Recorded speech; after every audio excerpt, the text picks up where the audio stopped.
Southwest Saskatchewan, RCMP detachment, February 1957, 14 minutes past 2 in the morning. Corporal Vern Ostrowski, 9 years at this posting, is standing in the doorway of his own kitchen in an undershirt, watching his wife take a police call. The telephone is on the kitchen wall, beside the stove. It is not an extension.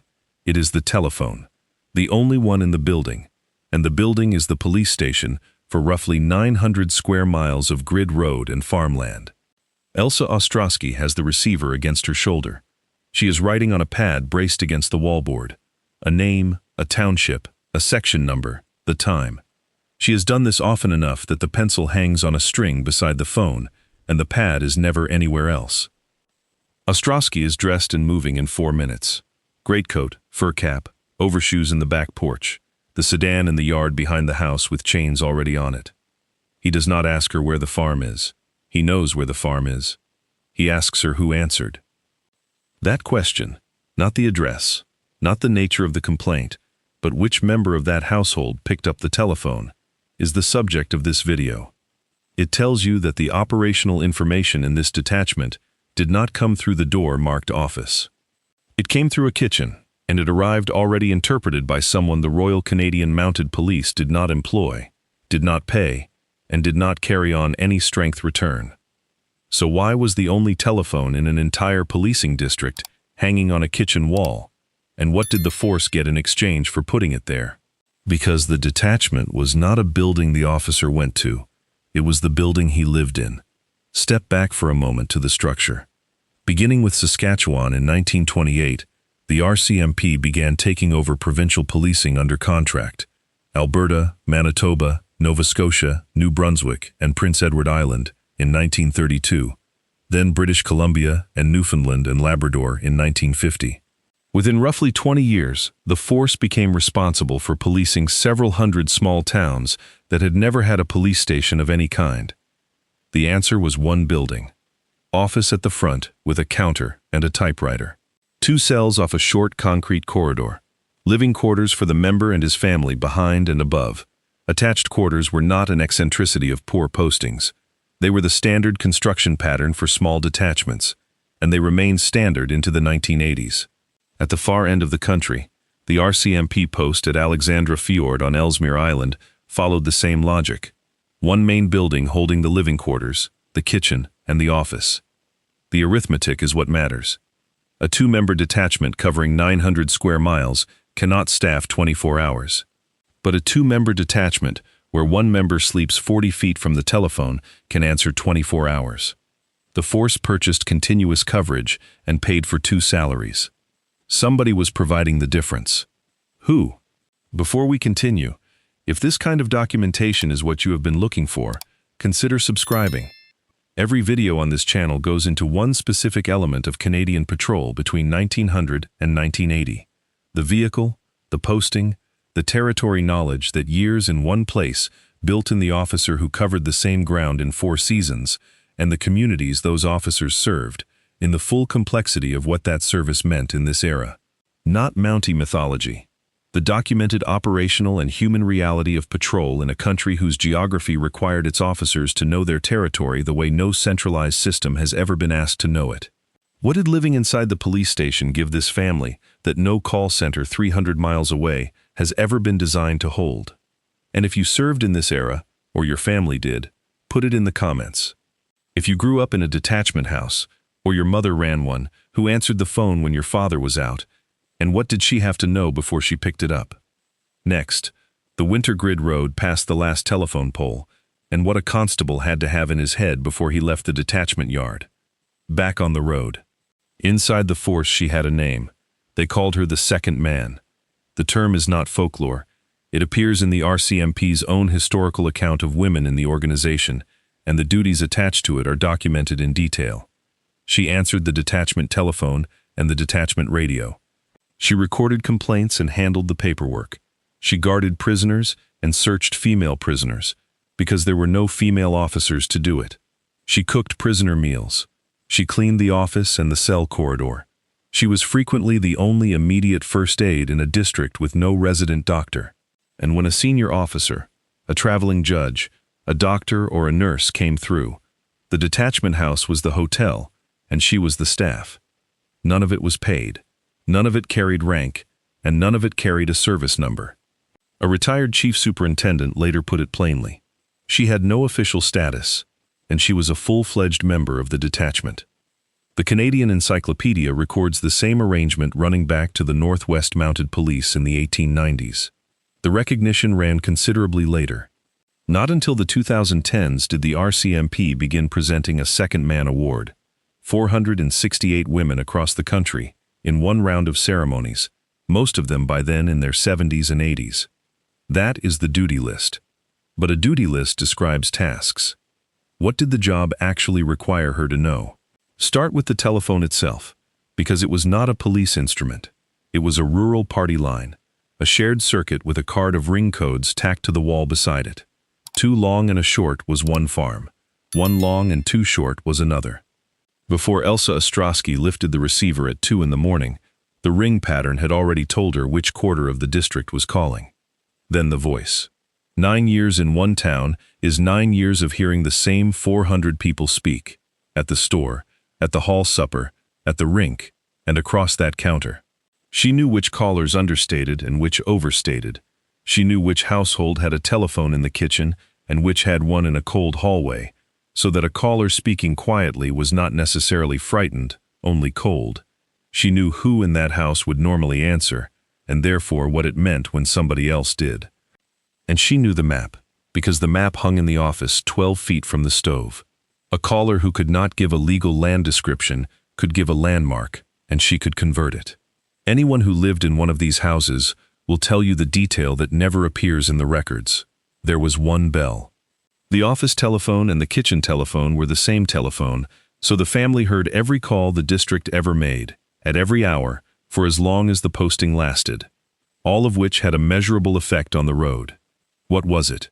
Response time in this district was not set by the vehicle. It was set by the layout of a house.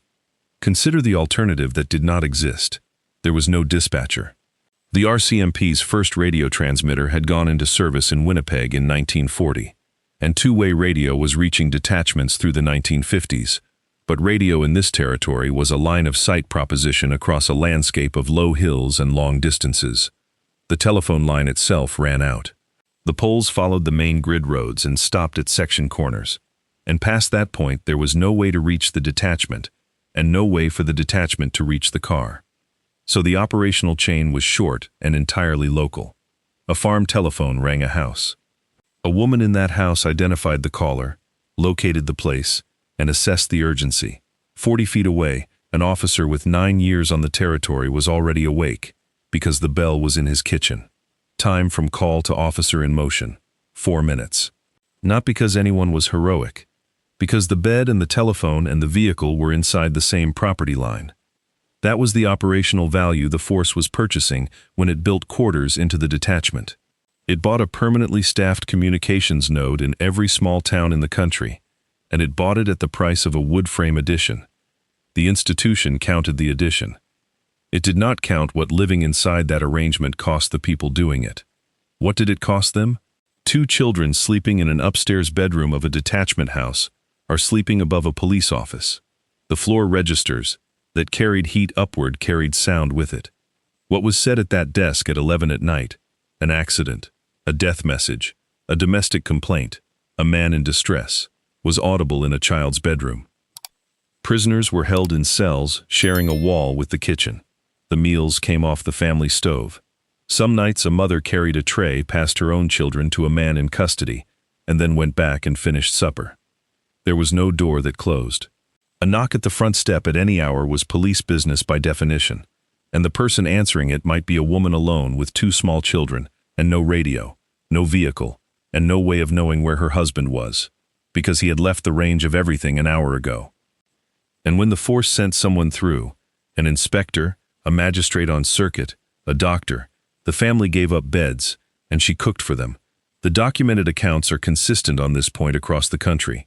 The detachment house was expected to function as accommodation for the institution, unpaid, on short notice. Blue Line quoted a retired officer summarizing the arrangement with no sentiment at all. The men were married to the force first, and to their wives second. That is what the arrangement cost the household. What did it look like from outside? From the town. From the town, it looked like a neighbor who could arrest you. A farm family with a problem at dusk did not drive to a headquarters building in a city. They drove 4 blocks and stood on a veranda with a bare flagpole and a child's boots by the door. In many cases, they did not use the office entrance at all. They came to the kitchen door, because the kitchen door was where the person who would actually listen was standing. That produced a kind of policing, with genuine operational advantages and genuine hazards, and both should be stated. The advantage was information. An officer who sat at the same hall supper, whose children were in the same one-room school, whose wife was known independently to every woman in the district, received a volume and quality of local information that no formal reporting system generates. Problems arrived early, as conversation, before they became files. There was a further consequence recorded plainly in the sources. Women in the district would sometimes go to the officer's wife, rather than the officer, because they were not prepared to discuss a personal matter with a man. In those cases, the only accessible representative of Canadian law enforcement in that town was a person with no legal authority whatsoever. The hazard is the mirror image. Nothing was anonymous. Every complaint had a face, and the face lived 4 blocks away permanently. That is the relationship for the households the force served as neighbors. What did the same door mean to the households that the same force policed under a different set of statutes? Something different, and it has to be said directly. The Indian Act legally designated RCMP officers as truant officers, with the duty of enforcing residential school attendance and returning children who had run. Officers assisted Indian agents in removing children from their homes and helped bring them to the schools, sometimes forcibly. Where parents refused or resisted, officers fined and arrested them. After the 1920 amendment made attendance compulsory, that was not a discretionary activity. It was a statutory duty attached to the uniform. It ran in exactly the decades this video is describing.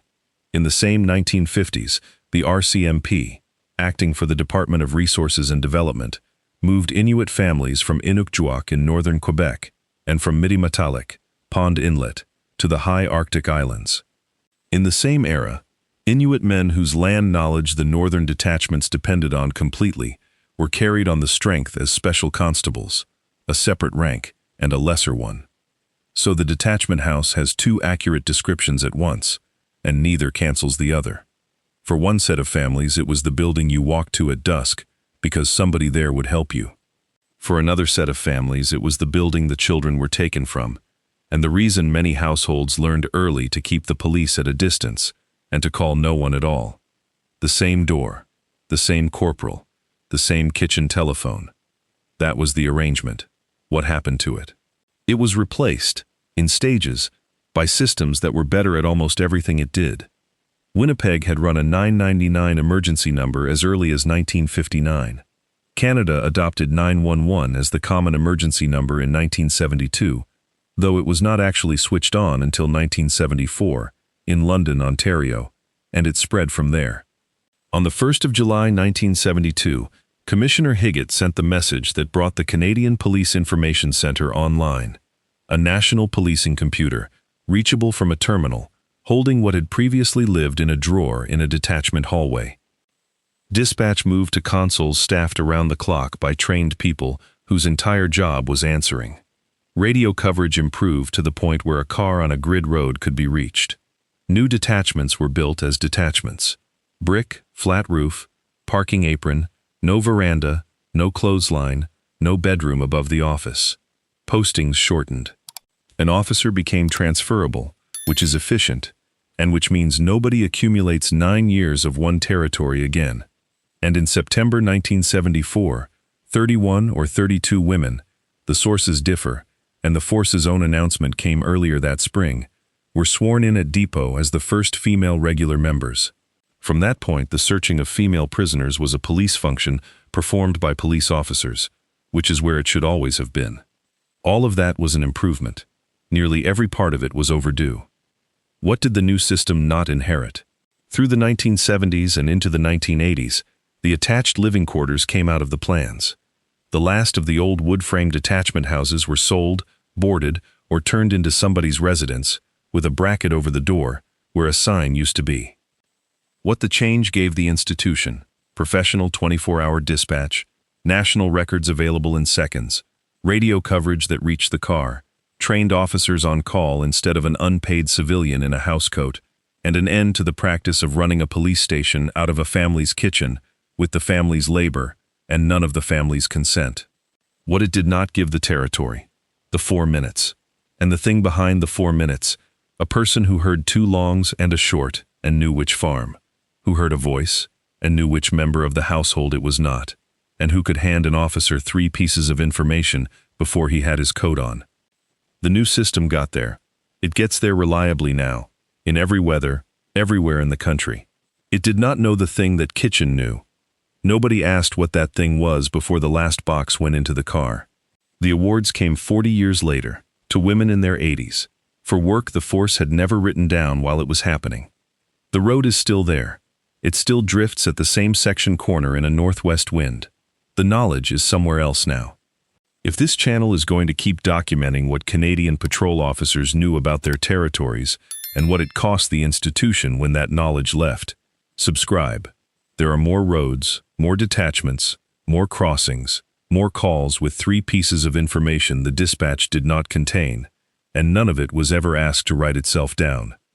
Whatever a modern communications center can do, and it can do a great deal, it was never designed to hold what a woman standing at a kitchen wall at 2 in the morning knew about the 400 people on the other end of that line. And if you have a patrol route, a posting, a winter road, a detachment, put it in the comments. If your family lived in one of these buildings, tell us which one, and tell us who took the calls. Next time, the winter grid road passed the last telephone pole, and what a constable had to have in his head before he left the yard.